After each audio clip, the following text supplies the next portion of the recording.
Ապրիլ 11 Ձեզ հետ է Քրիստինեն, նմանվել Քրիստոսին, ասել է խորը ցանկությամբ սերտել, ճանաչել և կատարել իր խոսքը։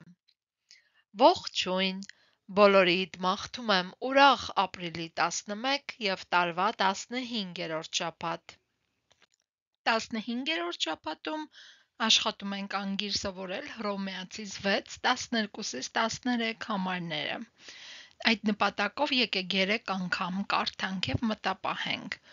Առաջին անգամ ես կկարդամ.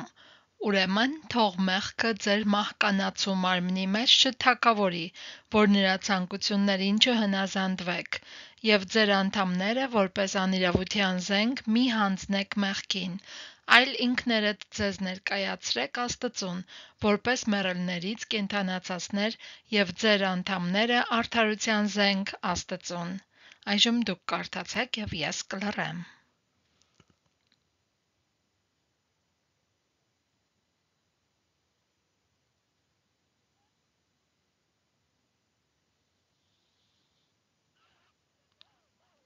Եվ երրորդ անգամ եկեք միասին կարդանք։ Հռոմեացիս 6, 12-13 Ուրեմն թող մեղքը ձեր մահկանացու մարմնի մեջ չթագավորի, որ նրա ցանկություններին չհնազանդվեք, և ձեր անդամները որպես անիրավության զենք մի հանձնեք մեղքին, այլ ինքներդ ձեզ ներկայացրեք Աստծուն, որպես մեռելներից կենդանացածներ, և ձեր անդամները արդարության զենք Աստծուն։ Այսօրվա Աստվածաշունչից ընթերցվող հատվածները հետևյալներն են. 5 տակարան, Հեսու 11:1-ից 12:24, Սաղմոս